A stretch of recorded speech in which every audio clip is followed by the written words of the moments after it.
Eder. Mech. Pallister.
Il vantaggio di Liliana quando riparte è di 8:45:17, 8:43:27 uguale 1 minuto e 50 secondi uguale 110 secondi. Quindi, dopo la sosta di Liliana, il suo vantaggio su Gabriella è di 110 secondi. Ora calcoliamo il ritmo di recupero di Gabriella rispetto a Liliana.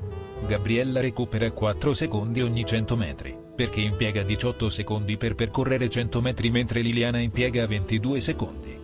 Come abbiamo visto dal video di stamattina, dal punto X, ovvero quel palazzo di fronte alla scuola di polizia che guarda caso adesso è stato demolito, e il punto Y, ovvero dove si svolta per la piazzetta dove stanno i cassonetti, Gabriella ha guadagnato 4 secondi a Liliana in 100 metri, il che significa che guadagnerebbe a Liliana 40 secondi in 1000 metri e 80 secondi in 2000 metri. Ed è con questo tipo di calcolo che si arriva alla deduzione che occorrerebbero a Gabriella 2750 metri per colmare il divario con Liliana. In quel punto sono in discesa, quindi dobbiamo ipotizzare che dopo aver buttato la spazzatura inizia la pianura, le loro velocità scenderanno, anche perché subentrerà naturalmente un po' di stanchezza. Gabriella sosterrà anche che la sua app dice che lei sta viaggiando a circa 10 km orari.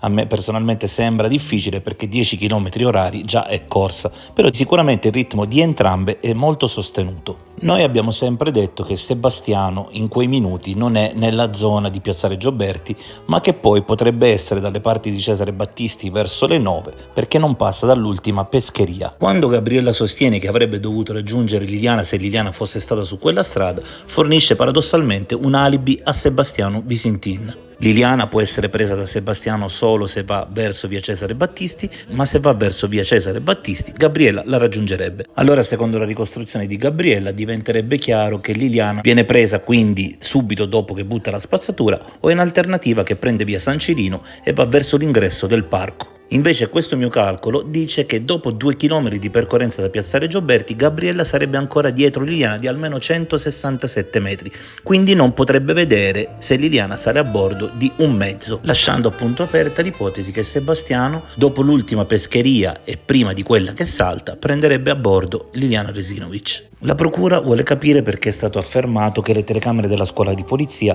andavano spostate avanti di 5 minuti. La risposta sembra abbastanza logica: senza fare così non poteva tornare in nessun modo che quella in Piazzale Gioberti fosse Liliana. Che Liliana impiegasse circa 6 minuti e mezzo, 7 a percorrere il tratto che va dai Cassonetti a Piazzale Gioberti non ci poteva credere nessuno. Oltretutto, ora sapendo che c'è Gabriella velocissima dietro, diventa matematicamente impossibile. La riesumazione del corpo di Liliana Resinovic, la donna di 63 anni ritrovata morta in 2 sacchi nel parco dell'ex ospedale psichiatrico di San Giovanni a Trieste, è programmata per martedì 13 febbraio. La procedura, che inizierà alle 9, sarà condotta dalla ditta designata. Successivamente, il corpo sarà trasferito all'Istituto di Medicina Legale di Milano per una nuova autopsia, che sarà effettuata dalla dottoressa Cristina Cattaneo. Questa decisione è stata comunicata alle parti coinvolte in un caso che ha catturato l'attenzione dei media per oltre 2 anni. Liliana Resinovic era scomparsa il 14 dicembre 2021 dalla sua casa in via Verrocchio, e suo marito Sebastiano aveva segnalato la sua assenza quella stessa sera. Il suo corpo fu scoperto il 5 gennaio 2022 in una zona boschiva del parco.